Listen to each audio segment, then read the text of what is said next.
Hola, ¿cómo están? Yo muy bien, la verdad. Hoy hablaremos de un tema que no es muy mencionado, las comunidades afrodescendientes. Así que comencemos. Primero vamos a descubrir qué significa afrodescendiente. Según la RAE, afrodescendiente significa dicho de una persona descendiente de africanos, nacida fuera de África, que puede o no tener rasgos físicos asociados con la negritud. Según el Banco Mundial, 1 de cada 4 latinoamericanos se identifica como afrodescendiente, con alrededor de 133 millones de personas.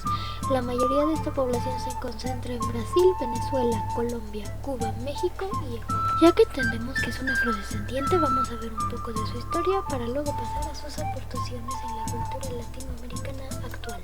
A diferencia de los ingleses, los españoles decidieron proteger a los indígenas nativos de Hispanoamérica. A estas leyes se le llamaron leyes de Burgos. Este fue el primer código laboral escrito conocido de América. Juana la Loca y su padre, el regente Fernando de Aragón, rubricaron unas ordenanzas reales para el buen regimiento y tratamiento de los indios. 7 meses más tarde, el 28 de julio de 1513, expidieron en Valladolid una declaración y moderación de las dichas ordenanzas. Ambos documentos, conocidos bajo el nombre de Leyes de Burgos, constituyen un hito en la historia del derecho en América Latina. Gracias a estas leyes, España ya no tenía más mano de obra barata que explotar, por lo que acudieron a manos nativas africanas. Millones de africanos fueron esclavizados y llevados a trabajar en las minas y plantaciones de América entre los siglos XVI y XIX. La razón de que fuesen africanos era que, aparte de que es un continente relativamente cercano, comparado con Asia, por ejemplo, en África ya existía un comercio de esclavos desarrollado por los árabes.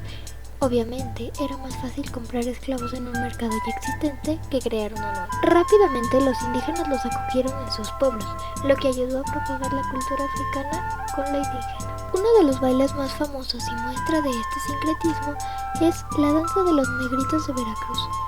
Según la leyenda, un joven esclavo africano fue enviado a trabajar al monte, donde fue mordido por una víbora. Su madre corrió de inmediato a auxiliarlo, realizando un ritual típico de África con cantos, danzas y oraciones que le salvaron la vida. Los totonacos observaron esto y quisieron imitarlo, pero con cosas nativas de ellos. Posteriormente se transformó en la danza de los negritos. Esta danza tiene un gran valor religioso, pues se cree que quien participa en esta danza debe representarla mínimo durante 4 años consecutivos. En caso contrario, se cree que tendrá repercusiones en su vida.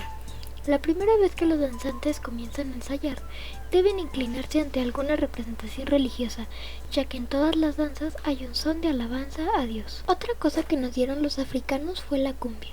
La cumbia es un género musical y baile folclórico tradicional de la costa caribe colombiana.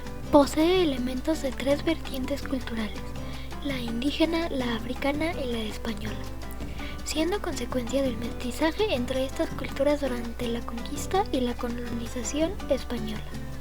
El músico pedagogo Luis Antonio Escobar, en el capítulo La mezcla de indio y negro de su libro Música en Cartagena de Indias, toma la descripción del baile indígena que presenció el teniente de la Marina sueca Carl August Gosselman en Santa Marta y que consignó en su obra Viaje por Colombia, 1825 y 1826.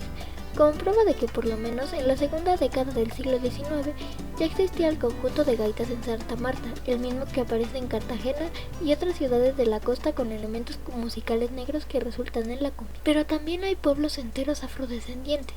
Uno de ellos es Yanga, en Veracruz. Es el primer pueblo libre, fundado y liberado por una comunidad de africanos esclavizados cimarrones que escaparon de sus amos.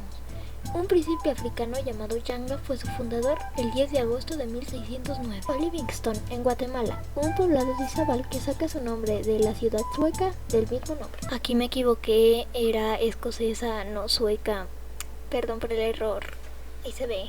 Pero saliendo de Hispanoamérica, vamos a Brasil, donde más de la mitad de la población total del país es afrobrasileña. Esto gracias a las plantaciones de caña de azúcar que trajeron a la cultura brasileña la capoeira. Y todo esto y más es lo que nos han entregado las culturas afrodescendientes. Pero lamentablemente, actualmente los afrodescendientes son discriminados y dejados a un lado.